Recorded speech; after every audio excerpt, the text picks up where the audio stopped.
topics and opinions expressed in the following show are solely those of the host and their guests and not those of W4CY Radio, its employees, or affiliates. We make no recommendations or endorsements for radio show programs, services, or products mentioned on air or on our web. No liability, explicit or implied, shall be extended to W4CY Radio or its employees or affiliates.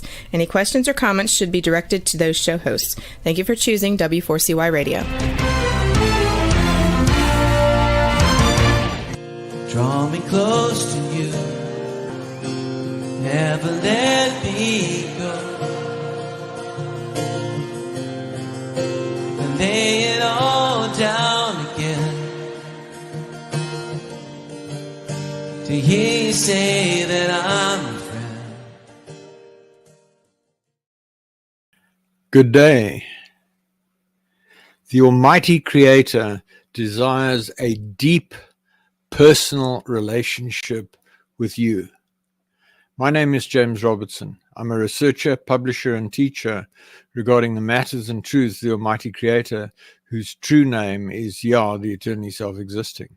I've been actively serving him since 1993, over 31 years. If you are not actively serving Yah, then by default you're serving Satan. My objective is how you can make a big difference on earth and qualify for a position of high esteem in heaven for eternity. It's important to understand that as a believer, just being good is not the point. It's relationship with Yah that counts. Without this, you will be in a very unpleasant place in heaven with no way out. My aim is to show you how to get close. If you're a good person without a clear relationship with Yah, then you're in a spiritual no man's land and will not enter heaven when you die. The Creator has said regarding unbelievers, why would I want someone to spend eternity with me when they do not believe I exist? Yah is calling everybody on the planet to be involved and serve him and help him to have victory over Satan. My goal is to show you how to do this. Fundamentally, we each need to learn to see things on earth from Yah's perspective, and my aim is to teach you how to do this. Please visit my website at www.endtimeissueministries.org or email me on james@endtimeissueministries.org to make contact. Today we're going to look at service to Yah in search of excellence. The overview. I'm troubled by the extent to which many, probably most believers, give Yah, the Almighty Creator of the heavens and the earth, the remnants of their time and wealth. They seek excellence in their careers and in their home and family life, and then fob Yah off with a few hours and a few pounds or dollars or whatever currency once a week, if that. Yah is the mighty one of excellence. Consider the universe and all that is in it. The solar system, planet Earth, the plants, the animals, us human beings, each one precise, elegant, attractive, effective, an example of the excellence that Yah strives for in all that he does. I'll share a prayer with you if you realize that you've not been walking in excellence towards Yah, and we will look at the rewards for excellence of service in heaven. Finally, we will look at the state of your relationship with the Almighty Creator. So the first part of this broadcast is based on the article 2024-1004, Service to Yah in Search of Excellence.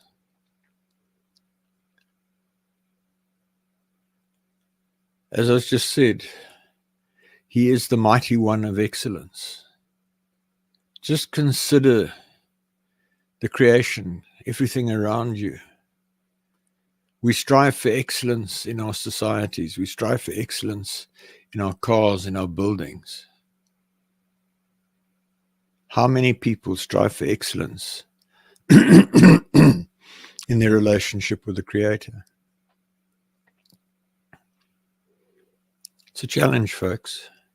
And I really ask you to step up to the plate and bat on this one. So my question is, why do so many give him less than best? Do you give him less than best? Do you know what best looks like? So I'm going to talk about that going forward. I want to stress that per se, I do not regard a fancy church building or mosque or synagogue or temple or other place of worship as really representing what I'm writing about here. It's easy to cop out and put some money in a collection plate or basket or whatever, and even give some time to the ministry. But I don't think that this is really excellence towards Yah. So what am I thinking of when I speak of in search of excellence towards Yah? Well, I'm going to go into that in a minute. But let's just check something out here. I dealt with this a few weeks ago, but I'm going to recap. Why are we here? Father created the entire universe, the solar system, planet Earth, the plants, the animals, and us for one reason and one reason alone: to have a relationship with us, an intelligent relationship with us. He went to great lengths to create intelligent, cognitive, aware beings with the ability to reason and deduce and create and invent. And then somehow he lost interest and limited his communication with us to one little book, whether that little book is the Torah or the Bible or the Quran or the whatever. I don't think so. Yah created us so that he could talk to us, reason with us, explain to us, help us, be involved in every aspect of our lives. That's what excellence in relationship with Yah looks like. Are you doing that? I'm going to stick my neck out and say I seriously doubt it, because he tells me that there's virtually nobody on the planet that's doing it. And it's pretty miserable and pretty pathetic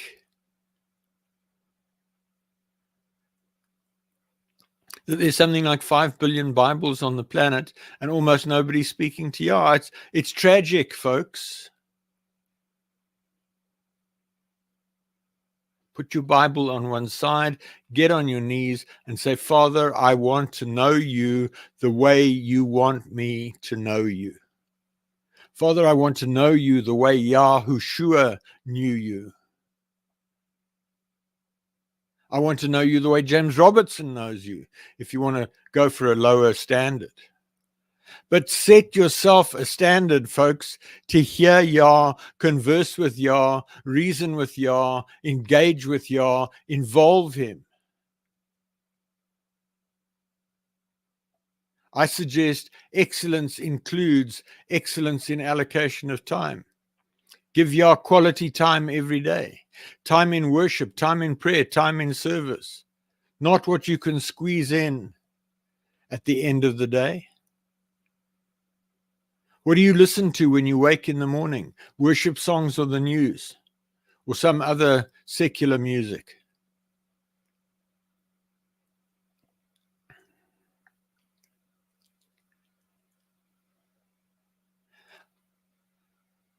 I submit for your consideration that if you are not seriously spending at least an hour a day in worship, you're shortchanging Yah. If you're not spending at least an hour a day in committed communication, prayer has a connotation of kind of begging and pleading, and I'm talking about conversation. I'm talking about dialogue. I'm talking about walk down the street and say, Father, I've just seen those crocuses that are just opening up in the park over there. They're so beautiful. Thank you for your creation.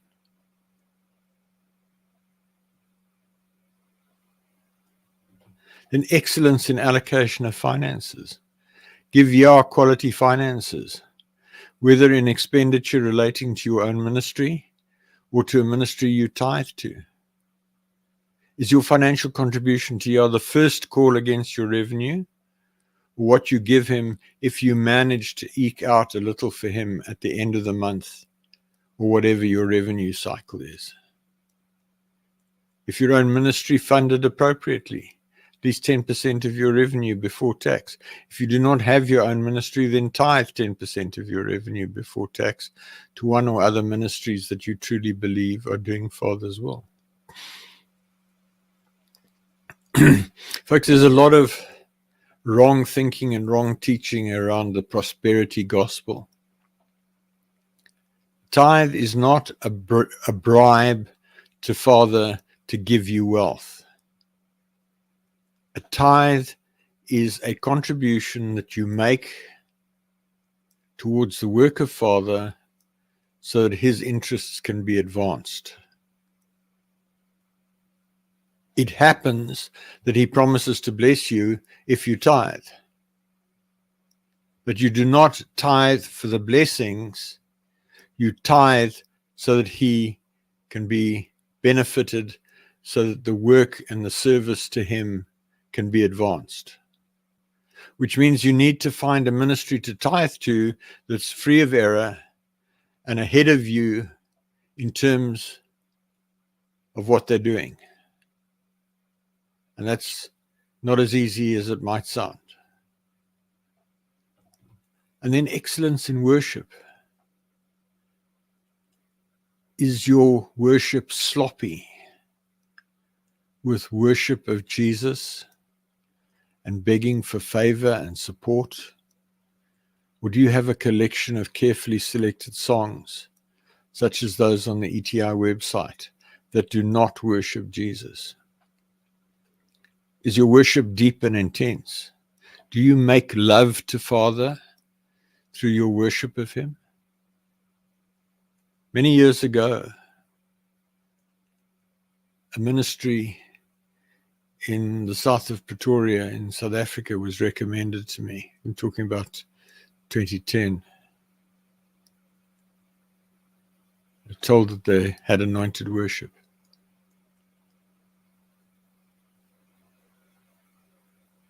So I went. And one of the songs that they sung was, "Jesus, do you know how much I love you?" Do you have any idea what an abomination that is? Some years before that, I said, "Father, I desire to know your heart." My experience as that song was being sung was beyond anger, grief, hurt. Jesus, Yeshua, Yahushua. Yah is salvation. Jesus is not salvation. Yah is salvation. Yeshua is a created being. Do you have any idea what an abomination it is to worship him? You're breaking the first commandment, the great commandment. Love Yah, the eternally self-existing, your mighty one, with all your heart, with all your mind, with all your soul, with all your strength. Jesus, do you know how much I love you? Yeshua, Jesus said, worship Yah. He is the only one. What is so difficult to understand about that? And then excellence in communication. Do you communicate freely with Yah as your friend? Are you actively seeking to become his friend? Do you speak to Yah throughout the day, involving him in every facet of your life, asking his opinion on things? Or do you behave like a beggar, only coming to him when you want something? And before you tell me that you're his friend, there's only one basis on which I will believe you. And that is if you say to me with sincerity, hand on your heart, that Yah spoke to you clearly and said, you are my friend.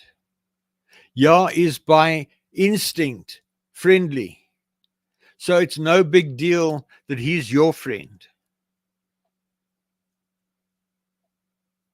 It is a big deal to become his friend. Right now, there are no more than a few people on the planet who he calls friend. A friend is a person who sees the world through Yah's eyes. A friend is a person who can't stand to listen to worship of Jesus. A friend is a person who asks Yah for his opinion as to how they should cast their vote. A friend is a person who asks Yah what the outcome of the vote is that he desires, and if he has an opinion and he has a choice, who prays that into existence. That's what we're talking about here, folks. I'm not talking about some fluffy, stuffy God this and God that and God the other and God bless mommy and daddy and give me... No, I'm talking about an adult relationship with the creator of the heavens and the earth. And then excellence in service. What do you do in the way of service to Yah? Your own ministry? Participation in another ministry? Whatever you do it to the highest standard of excellence? Or do you just squeeze it in when you can? Do you make sacrifices to serve Yah? Do you carve out the Sabbath, Saturday, from sunrise Saturday to sunrise Sunday, and dedicate that day to Yah? Are you scrupulous about not doing anything secular on the Sabbath? That means no commerce, no house cleaning, housekeeping, tidying up, the things you didn't have time to do during the week.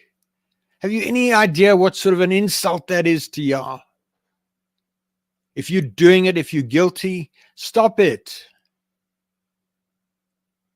Or stop thinking about a high throne for eternity. It's time to change, folks. It's time for you to put Father first in your life. Or just accept you don't really care and you'll take whatever you get when you die. Then excellence in lifestyle. Does your lifestyle evidence your commitment to and your relationship with Yah? Are you actively and determinedly seeking to live free of sin? Have you sanctified yourself and set yourself apart to his service? Can others see the difference in you? You do not lie. You do not cheat. You do not steal. You do not engage in loose talk or loose behavior.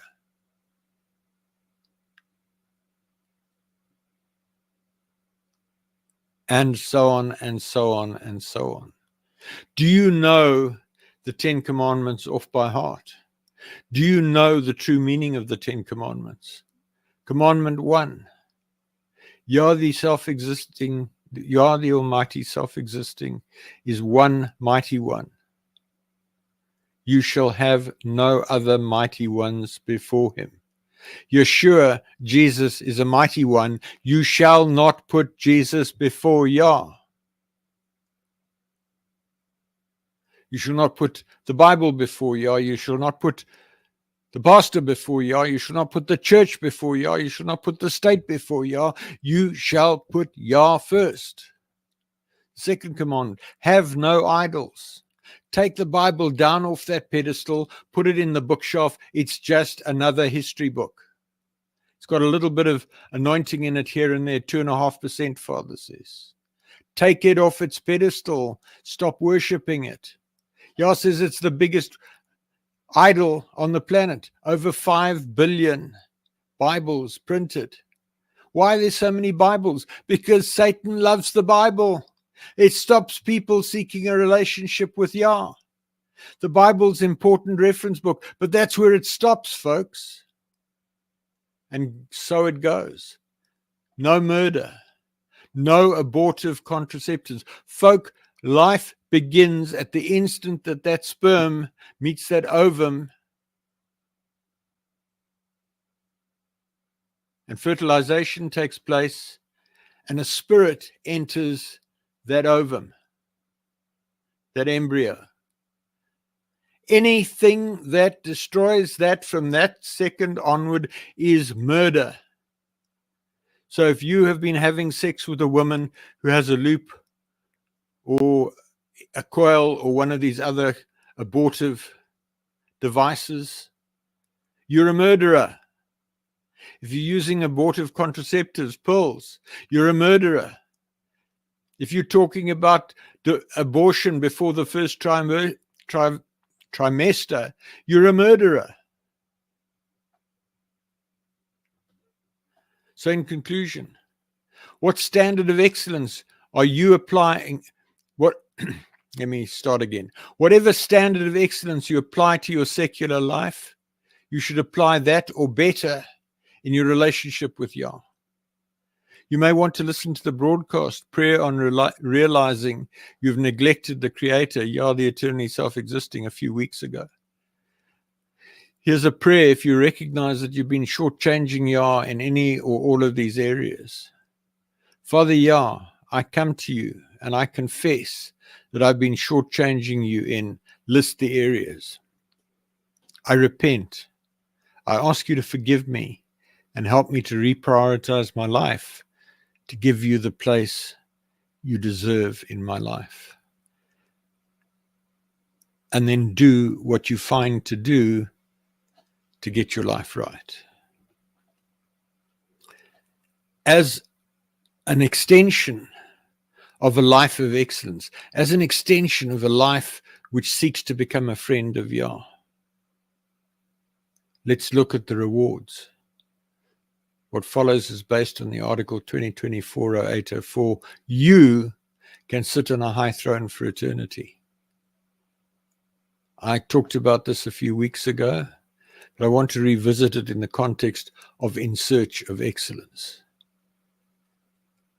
In the previous broadcast, the only reason we exist to have a deep personal the only reason we exist is to have a deep personal relationship with the Almighty Creator and be His friend.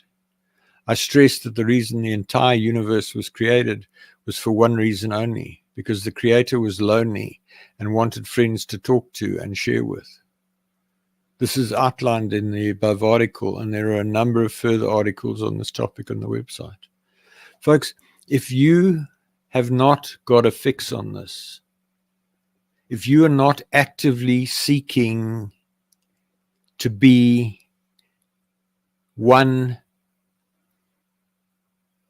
that Yah enjoys having on the planet.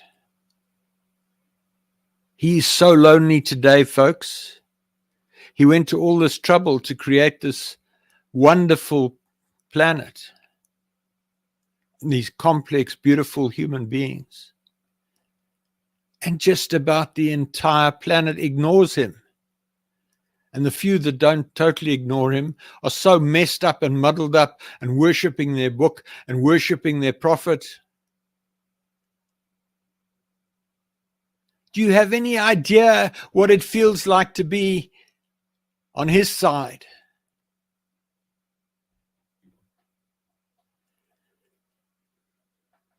So let me get off my hobby horse. On the other side, if you do what I'm talking about, if you give Yah excellence, what will He give you in return in the life to come? It turns out that there are ranks in heaven. So as an extension of this, depending on the extent to which a particular human being seeks to become a friend of the Creator, whose true name is Yah, as in Yah the Eternally Self-Existing, frequently transliterated as Yahuwah or Yahweh or Yahuwah or other derivatives, and incorrectly the Lord in capital letters, the higher the rank one will earn in heaven. Very few people understand this, and it's a big reason why people don't give excellence in their service and relationship with Yah, because they don't understand that there's actually a reward. So I'm going to talk a little bit about that reward. The first step is to believe. The first step in this journey is to believe that Yah, the Almighty Creator, exists.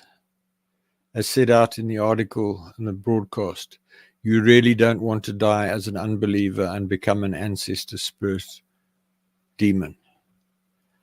And just on that one, if you listen to that, I've subsequently just come across a account of a guy who died and was not taken to heaven, but ended up as a demon, as a disembodied spirit. He was able to walk around, which I hadn't realized. I thought they had no motive power.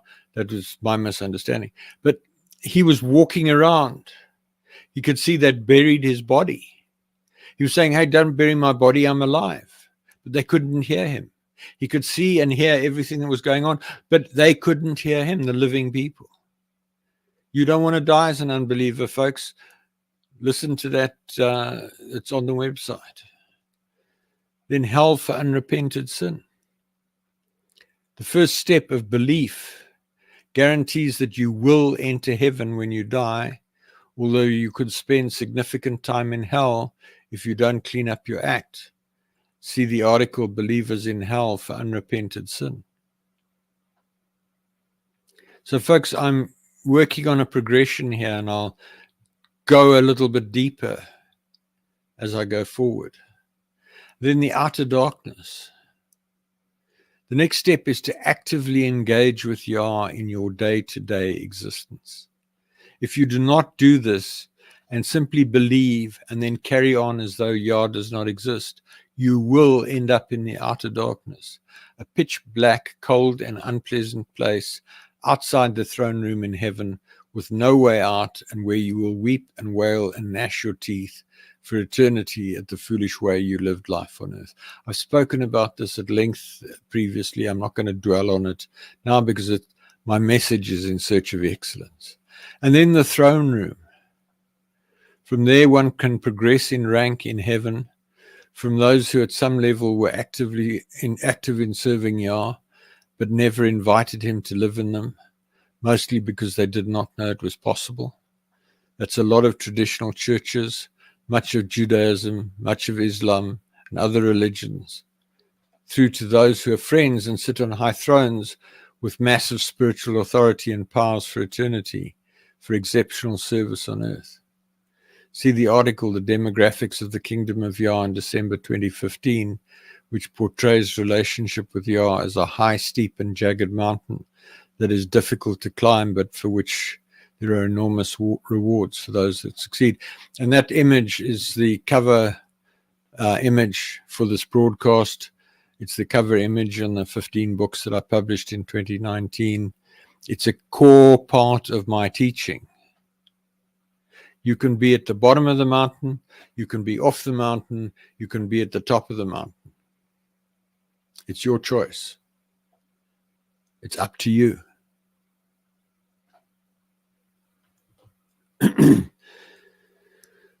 So I want to look at the throne room in the final quest. I've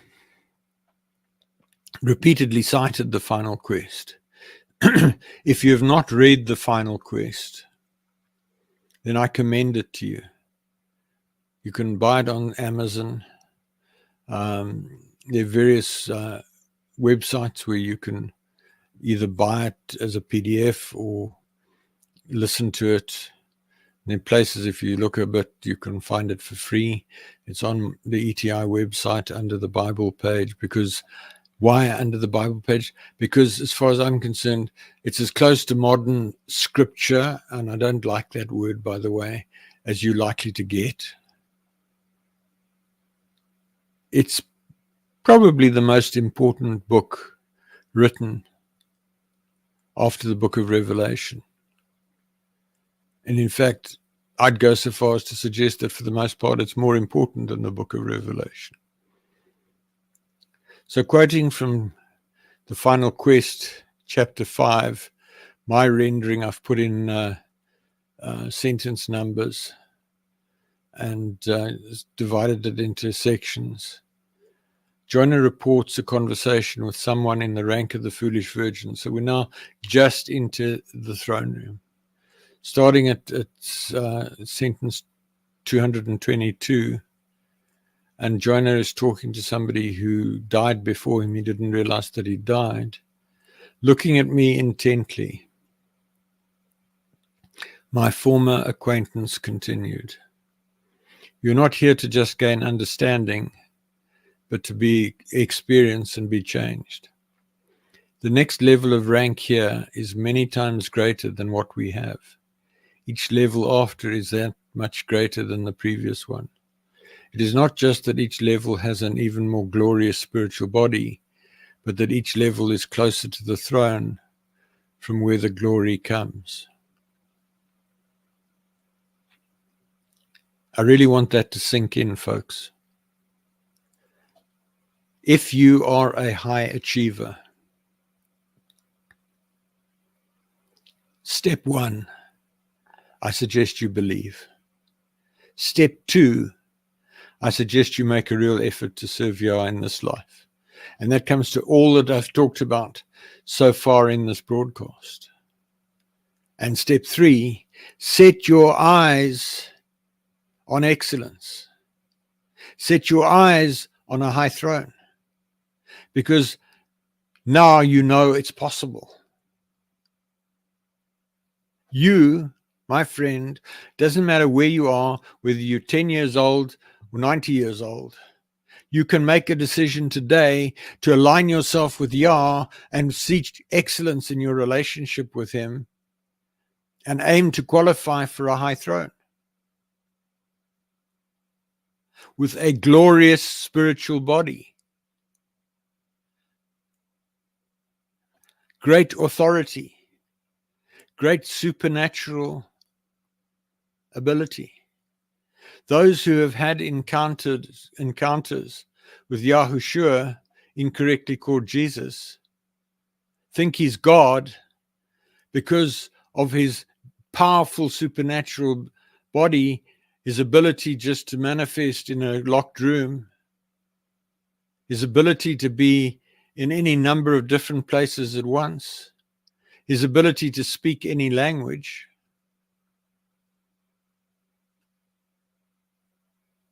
He achieved that by living without sin and overcoming to the end.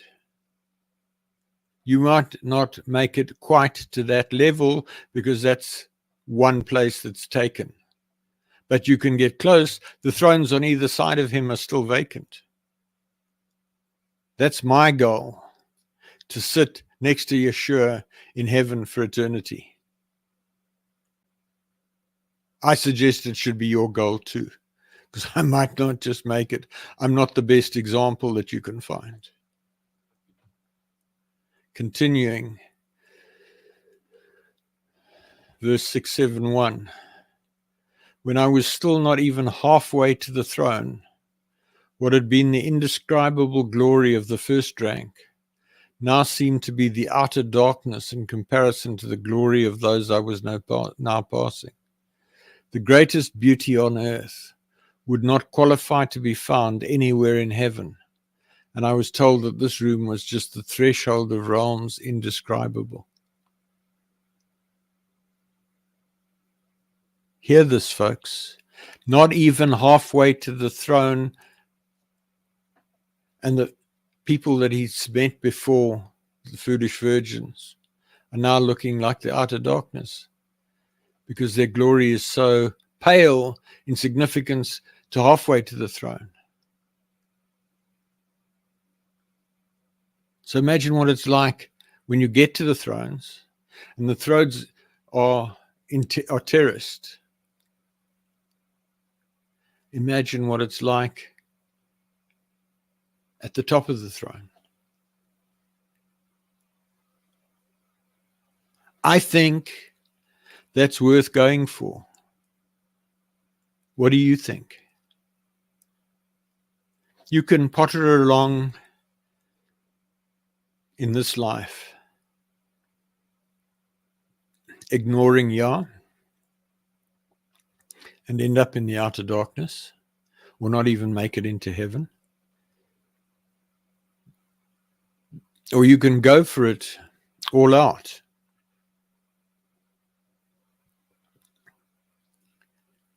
And make it into the throne room, closer to the throne, or on the throne. Think about it. Verse 701, we're looking at chapter 5. At one point, the Lord, Yahushua, looked towards the galleries or thrones around him. Many were occupied, but many were empty. He then said, "These thrones are for the overcomers who've served me faithfully in every generation. My Father and I prepared them before the foundation of the world.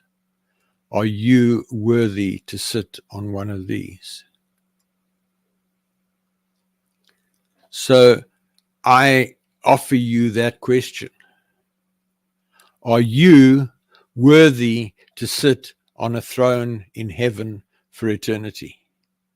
And I ask you to notice, many were occupied, but many were empty. Yah has been shortchanged by human beings right from the time that Adam ate the forbidden fruit. And it's not about the fruit, it's about the act of rebellion and disobedience that handed control on earth to Satan. The consequence is that there are a lot of empty seats in heaven. There are a lot of empty thrones in heaven. It's a huge opportunity for you and for me and for anybody that you meet to qualify for one of those thrones. What I've been sharing with you in search of excellence in service of Yah is precisely what you need to do in order to qualify for a high throne. And what I hope you notice is that it's actually not massively difficult.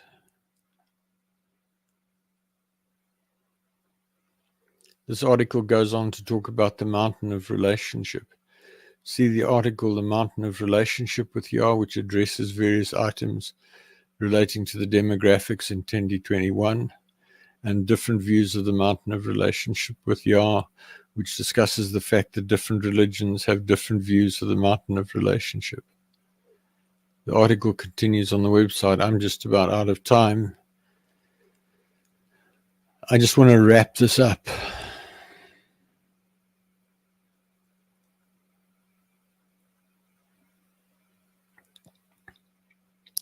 I hope that you've heard me. I hope, folks, I'm going to say a couple of really harsh things. You're going to ask me, well, how do you know that? I know because I've been told. Yah's called me his friend. So I kind of know what's going on just to a little bit. I hope that I've rattled your cage today. I hope that I've given you a big wake-up call. And I hope that I've given you something to aim for that you didn't know that you had to aim for until you heard me tonight, or whenever you hear this broadcast.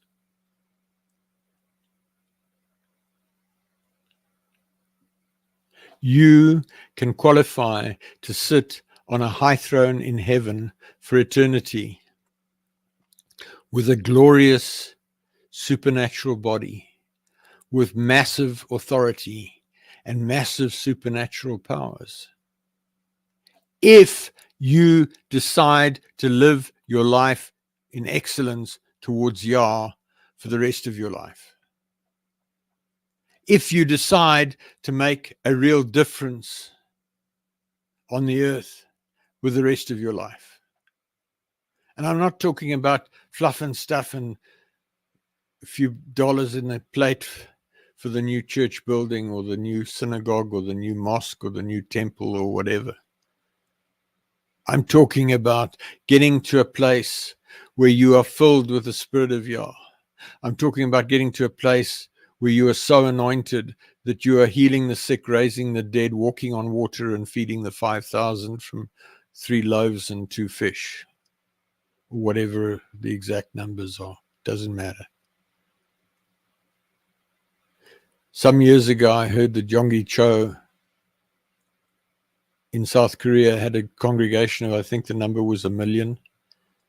And every Sunday he would pray over the swimming bath and turn the swimming bath into wine so they could all take communion. It's possible. I met a lady in 2010, Lorraine Fisser, who'd raised 19 people from the dead, regularly healed the sick, performed miracles. If she misplaced something in the house, her relationship with Yah was so close that she would just say, "Daddy, where did I put it?" And he'd say, "Well, it's upstairs in the second drawer on the right." She had about 15,000 followers around the world who were tithing into her ministry at some level. She would go into a clothing shop and say, "Daddy, I'd really like that dress." A couple of minutes later, and her phone would ring, and somebody just deposited that amount of money into her bank account. As I say, she'd raised 19 people from the dead. She'd translated. She was running late for a meeting. She left home 2 hours late, phoned ahead to say, "I'm going to be 2 hours late." A bit of a mist came down. 5 minutes later, she arrived at the venue. Why aren't you doing that? You're the only reason that you're not doing it. Don't look left or right or front or back. I challenge you to go for it. Next week, we will look at the audience. Every human being on the planet, irrespective of religion, denomination, agnostic, atheist, Satanist. Yah wants everyone, folks.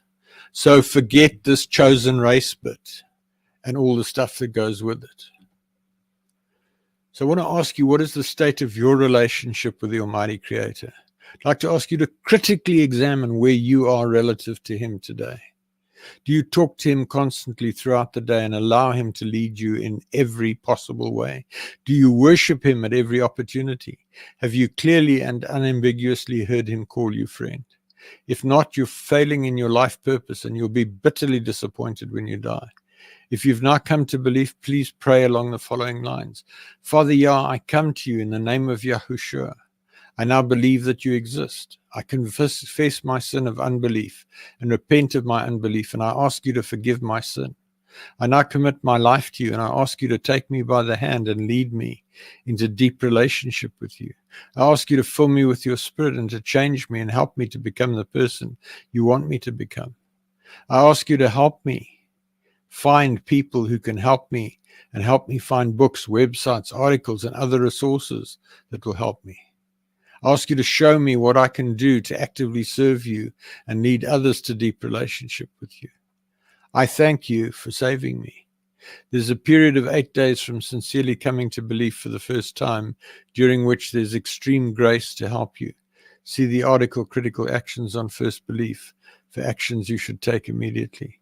And then drop me an email on james@endtimeissueministries.org so that I can help you and pray with you and counsel you. In closing, thank you for listening.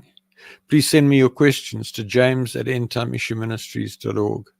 Please email me to join the mailing list at james@endtimeissueministries.org. If you decide to draw close to the Almighty, please let me know, and I can connect with you by Skype, Zoom, Teams, email, or telephone so that I can help you with your journey. I hope to connect with you again next week when I will continue to explore how to become a friend of the Creator. Work with me to make a way for Yahushua to return in victory at the end of the millennium and make his enemies his footstool. I'm just about out of time, folks. If this is your first or second time on the channel, please stay on. I've got something I want to share with you. If you've been listening regularly, I'm going to greet in a moment. But I want to say to you, what I have just said applies to you, whether you're tall or short, thin or fat, rich or poor, educated or uneducated, whether you're Indian, African, Asian, Caucasian, European, American, Indian, whether you are Jewish or Muslim or Christian or Buddhist or Hindu or whatever, Satanist, atheist, agnostic, it doesn't matter. It's there for you. The rules have changed.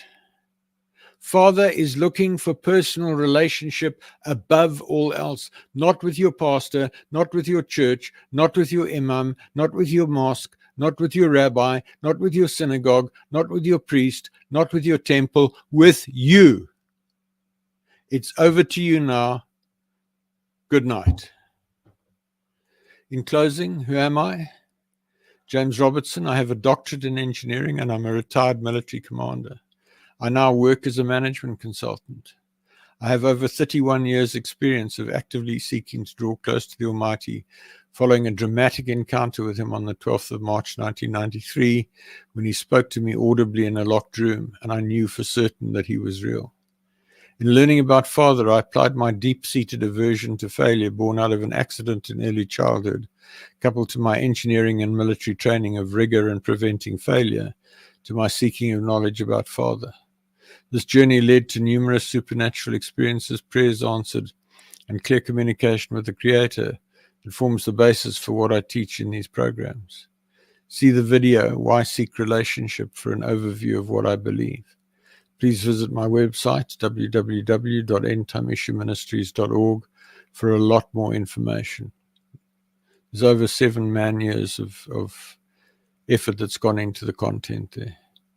The ETI version of the Bible with correction of key translation errors is on the ETI Bible version page. For recordings of nearly all of the teachings broadcast so far, search on Google for Relationship with Creator Radio. They're also on the website. Look at the transcripts of broadcast page for transcripts and links to the recordings. Books with teachings from 1998 till May 2019 are at the Books for Printing page. I publish regular email articles. Email me on james@endtimeissueministries.org to be added to the mailing list, or to seek counsel or prayer or give me feedback. Visit the website and use the Google search, article keyword cloud, table of contents, and article search to locate the information you're looking for. There's a huge wealth of information there, folks. I encourage you to make use of it. So that's all for now. I hope to see you again next week. Good night. Father, I come to you, lifting up my hands. By your grace I stand, just because you love me. I know your favor. Hi, I'm James Robertson. I want to ask you whether you understand that there are measures of excellence in your relationship with the Almighty Creator. If you are not certain, then please listen to my broadcast on w4cy.com internet radio or on talk4tv.com internet TV. Also visit my website at www.endtimeissueministries.org or email me on james@endtimeissueministries.org to find out more. I look forward to hearing from you. Thank you so much.